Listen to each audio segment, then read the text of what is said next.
Hello, everybody, and welcome to another edition of TXN Sports World. This is the FIFA World Cup recap. I am Michael Flecha, and welcome to this, ladies and gentlemen. Again, here we are, another day, another action-packed evening of World Cup coverage, and we are about to get underway in just a matter of moments. Um, 4 games in the books, one from New York, one from Boston. The third one was from, I believe, this one I believe was in Miami. No, it was Kansas City, and then the final game was in San Francisco. 4 great games in the whole spiel, and my goodness, today we had the heavy hitters, some major names, big teams. The World Cup is we're just about almost done with the first set of games. In a couple of days will be round two of the group stage.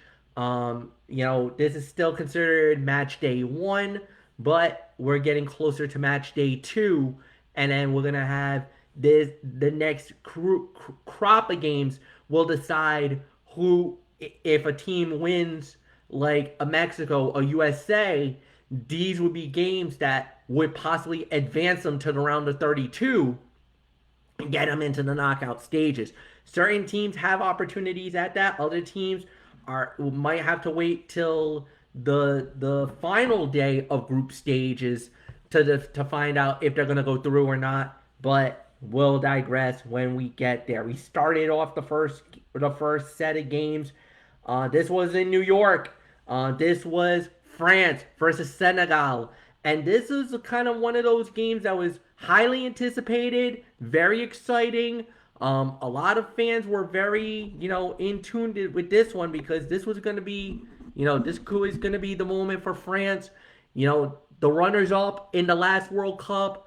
And what were they going to do? Well, 3-1 winners over Senegal today.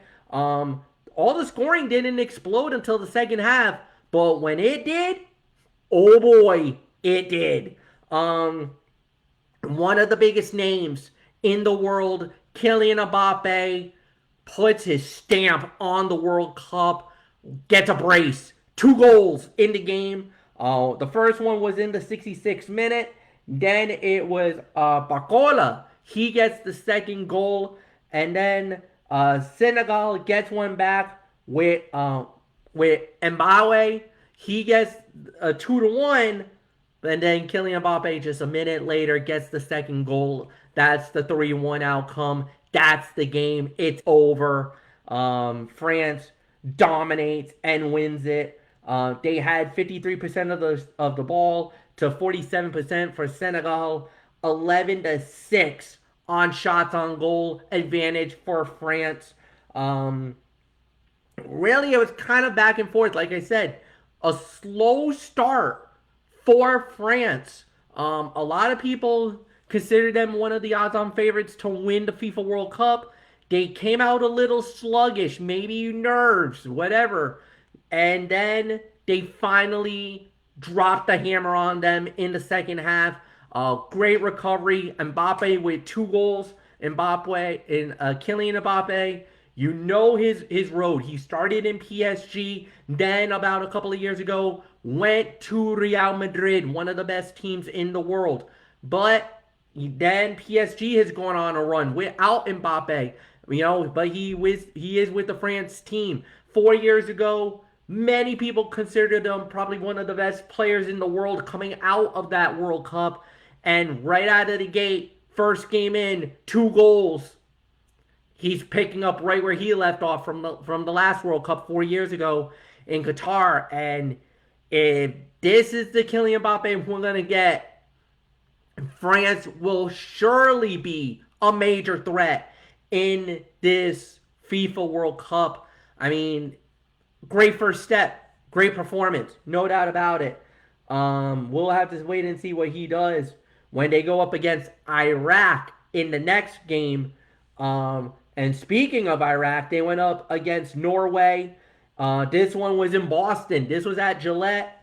And it was 4-1 for Norway. They win the game, and it was another big name, Erling Haaland, representing Norway from Manchester City of the English Premier League.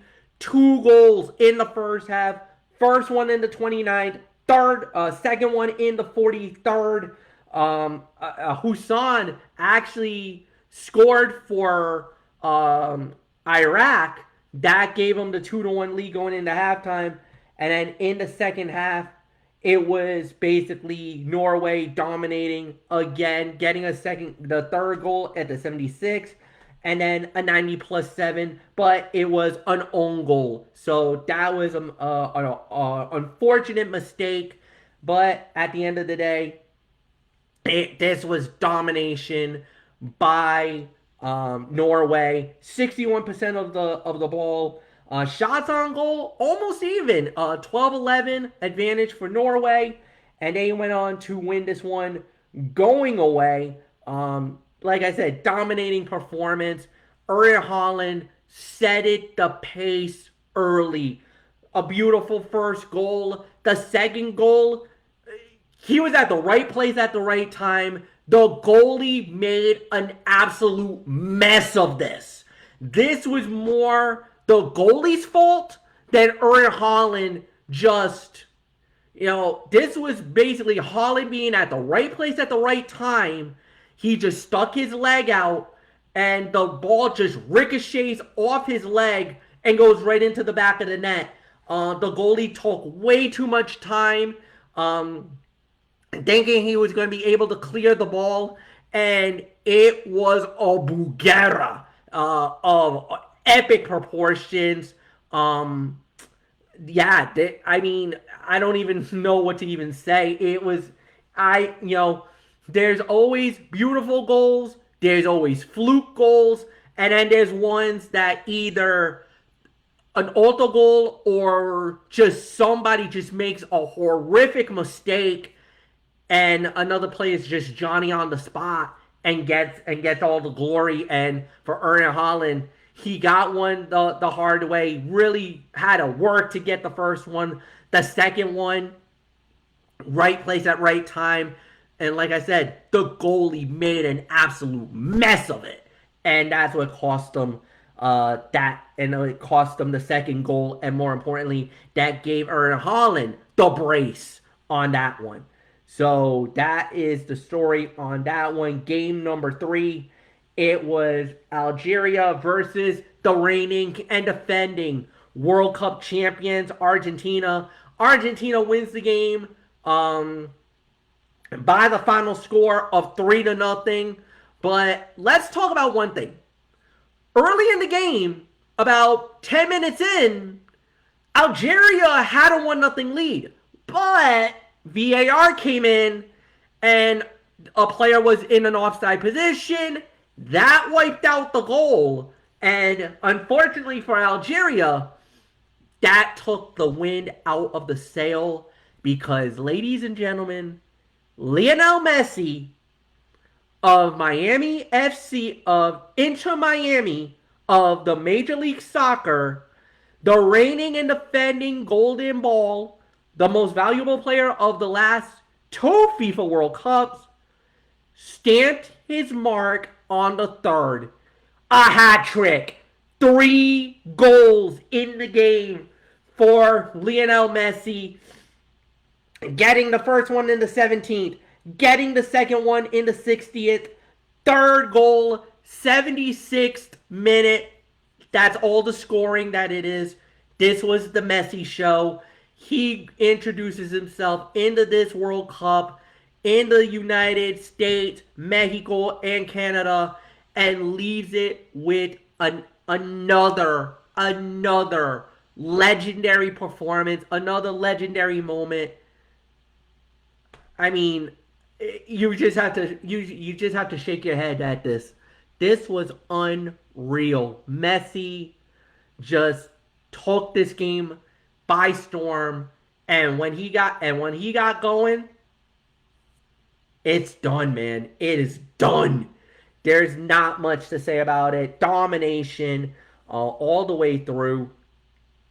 a performance of a lifetime, and one we will never forget in this FIFA World Cup. We can talk about, there's always those guys that we always talk about, when if it's either Pele or Diego Maradona, or you can talk about the great Zinedine Zidane and what he did in 1998. You could talk about Ronaldo, the Brazilian Ronaldo, what he did. Ronaldinho, there was something like that.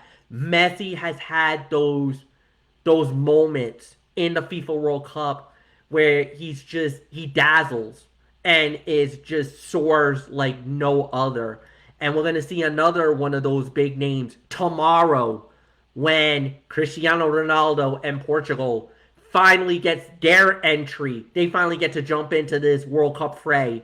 We'll talk about that in just a minute. But Messi was the guy of the game. Um, Give it up to Algeria. I mean, they tried. They tried their best. Early on, they kind of dictated the pace. They had 52% of the ball to the 48 of Argentina, which is very rare because normally Argentina would be the one that kind of would dictate the pace. They like to hold the ball a lot. So this is a little bit of a departure. This was a little bit of a interesting dynamic, but shots on goal 10-7 advantage to Argentina. Corner kicks was about even. They had more fouls, no yellow cards, no red cards. But at the end of the day, Argentina absolutely dominates and wins 3-0.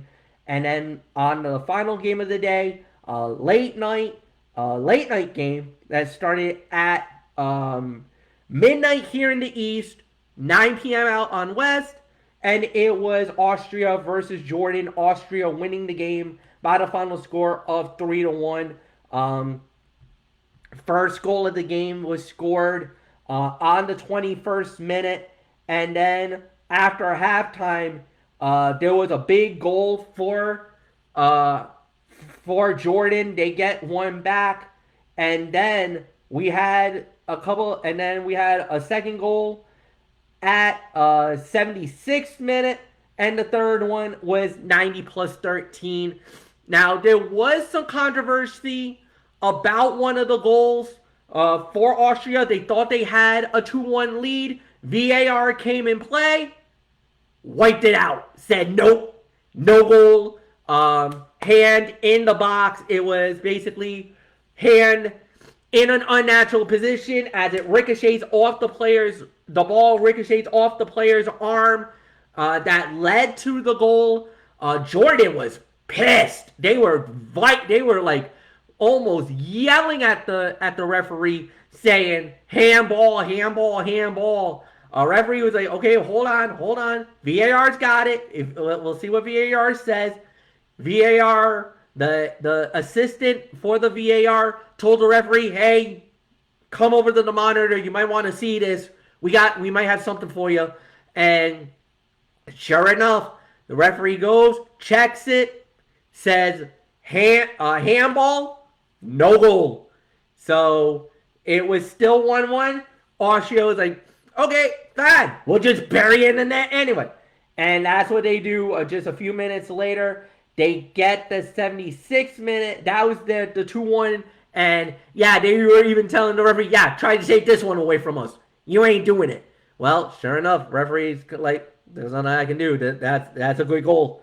And then the 90 plus 13 was the third goal. That ends it. 3-1 final score. Another dominating performance by Austria. 63% of the ball, over 37% for Jordan. Shots on goal were even, 11-11. Just a great performance by Austria. They move on. Now they wait for their next matchup. And now, here we go. Tomorrow, 4 games on tap. And this is the final games of the day 1 group stages. The final 8 teams are going to finally get into the 48 field. And we got some big ones. Cristiano Ronaldo and Portugal gets into the World Cup. They go up against Congo DR. That will be at 1 p.m. Eastern Time, and that game will be in Houston, Texas. The second game, this one is the high. This is going to be the spotlight game for me. This is my spotlight game for the night. It is Harry Kane and England, the Three Lions, looking to bring it home. You know, they always said it's coming home. Well, they start their World Cup march on their way to try to bring it home. They're going to be in Arlington, in Dallas Stadium, but they're going up against a team that was runners up of the World Cup when it was in Russia. It is Luka Modric and Croatia. This is a banger of a matchup. I cannot wait for this one. Like I said, spotlight game. This is the one game that I'm going to be covering tomorrow. Third matchup at 7 p.m. from Toronto, Ontario, Canada. It's the Black Stars of Ghana against Panama from CONCACAF. If you don't know what's been going on, Ghana had some stuff happen where they were basically taken out of Canada. They were supposed to be training based in Canada, in that Toronto area, and then all of a sudden they got replaced. They got moved out. They were like, nope, you're not allowed to come. Something happened.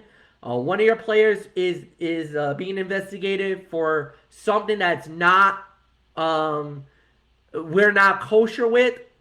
Providence, Rhode Island, the governor Dan McKee and the mayor of Providence, Brett Smiley's like, come on, we got you.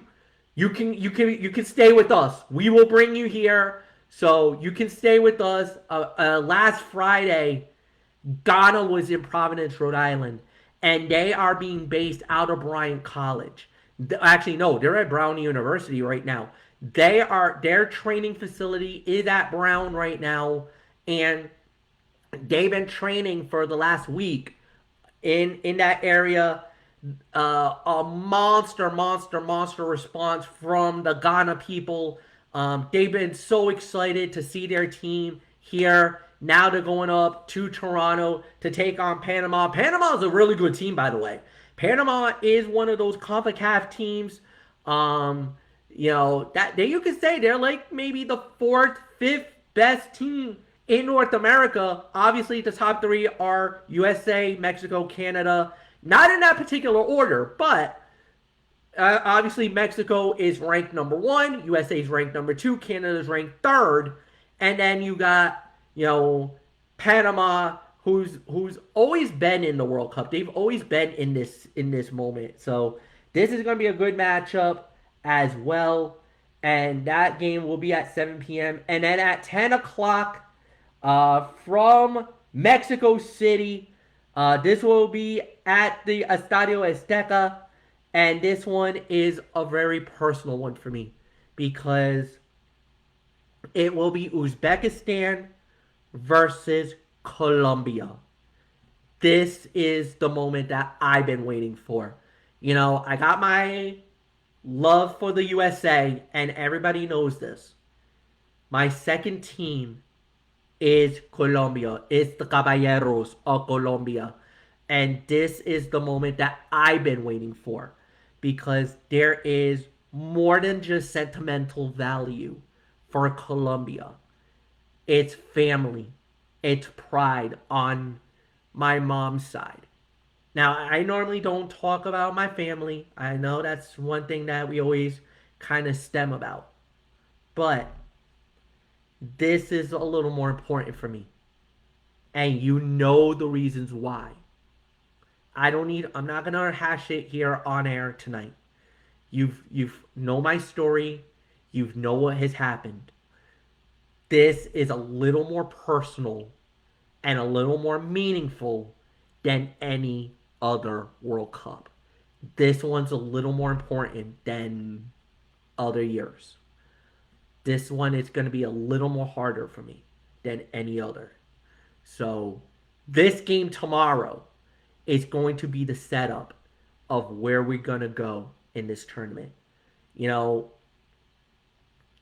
in 1994, it didn't go well for Canada in the FIFA World Cup. When they were here in America the first time around, it did not go well for them. There's redemption here. There's a redemption arc for Colombia to really try to leave their mark in a positive light in this World Cup. And then on top of that, coming off of, what was, you can say, a little bit of a disappointment 4 years ago. And there has been a lot of hit or misses with Colombia. There's been a lot of hit or misses with Colombia. But this team here, I feel, has a shot to do something really special. We'll see if it pans true tomorrow. 10 p.m. Eastern will be that matchup from Estadio Azteca in Mexico City. And as always, once all those games go final, I'll be back here to recap it all. So, all right, that's it. I'm out of here. So, thank you so much. Like the video, leave a comment, share with all your friends on all social media platforms around the world. Until then, have a good night. We'll see you tomorrow. Bye-bye for now, folks. Bye-bye.